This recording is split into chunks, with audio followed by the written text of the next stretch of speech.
ಆಚಿ ಮಸಾಲ. ಎಂತ ಅಡಿಗೆಯ ರುಚಿಯಾಗೋ ರಹಸ್ಯವು 20 ರೂಪಾಯಿ. ಬಿ ನಾಗೇಂದ್ರ ರಾಜೀನಾಮೆಗೆ ಬಿಜೆಪಿ ಆಗ್ರಹ ವಿಚಾರವಾಗಿ ಬಿಜೆಪಿಯದ್ದು ದ್ವಂದ್ವ ನೀತಿ ಅಂತ ಹೇಳಿ ಹರಿಪ್ರಸಾದ್ ಟೀಕೆ ಮಾಡಿದ್ದಾರೆ.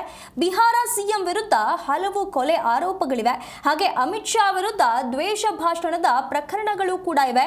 ಬೆಂಗಳೂರಿನಲ್ಲಿ ಕೆಪಿಸಿಸಿ ಅಧ್ಯಕ್ಷ ಬಿಕೆ ಹರಿಪ್ರಸಾದ್ ಅವರು ಈ ಎಲ್ಲ ವಿಷಯಗಳನ್ನ ಇಟ್ಕೊಂಡು ಬಿಜೆಪಿಯನ್ನ ತರಾಟೆಗೆ ತೆಗೆದುಕೊಂಡಿರುವಂತದ್ದು.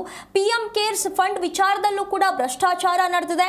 ಬಿಜೆಪಿಗೆ ಭ್ರಷ್ಟಾಚಾರದ ಬಗ್ಗೆ ಮಾತನಾಡುವಂತ ನೈತಿಕತೆ ಇಲ್ಲ ಅಂತ ಹೇಳಿ ಆಕ್ರೋಶವನ್ನ ವ್ಯಕ್ತಪಡಿಸಿದ್ದಾರೆ. ಈಗ ದ್ವಂದ್ವ ನೀತಿ ಭಾರತೀಯ ಜನತಾ ಪಾರ್ಟಿ ಅವರದು. ಅವರಲ್ಲಿ ಬಿಹಾರ ಮುಖ್ಯಮಂತ್ರಿ ಮೇಲೆ 7 ಕೊಲೆ ಆರೋಪ ಇದೆ. ಅವರ ನಿಮ್ಮ ಅಮಿತ್ ಶಾ ಮತ್ತು ಹಲವಾರು ರಾಜನಾಥ್ ಯಾರೋ ಒಬ್ಬ ಇದ್ದಾನೆ ಬಿಹಾರ, ಅವ್ರ ಮೇಲೆ ಏನು ದೇಶ ಭಾಷಣದ ವಿರುದ್ಧ ಕ್ರಿಮಿನಲ್ ಕೇಸ್ಗಳಿದೆ.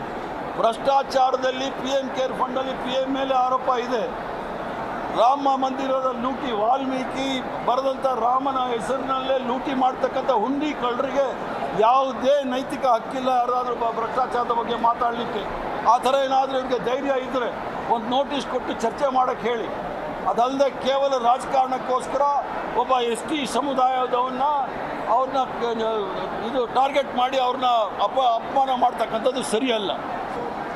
ಈಗ ದ್ವಂದ್ವ ನೀತಿ ಭಾರತೀಯ ಜನತಾ ಪಾರ್ಟಿ ಅವರದು. ಅವರಲ್ಲಿ ಬಿಹಾರ ಮುಖ್ಯಮಂತ್ರಿ ಮೇಲೆ 7 ಕೊಲೆ ಆರೋಪ ಇದೆ. ಅವರ ನಿಮ್ಮ ಅಮಿತ್ ಶಾ ಮತ್ತು ಹಲವಾರು ರಾಜನಾಥ್ ಯಾರೋ ಒಬ್ಬ ಇದ್ದಾನೆ ಬಿಹಾರ, ಅವ್ರ ಮೇಲೆ ಏನು ದೇಶ ಭಾಷಣದ ವಿರುದ್ಧ ಕ್ರಿಮಿನಲ್ ಕೇಸ್ಗಳಿದೆ. ಭ್ರಷ್ಟಾಚಾರದಲ್ಲಿ PM ಕೇರ್ ಫಂಡಲ್ಲಿ PM ಮೇಲೆ ಆರೋಪ ಇದೆ.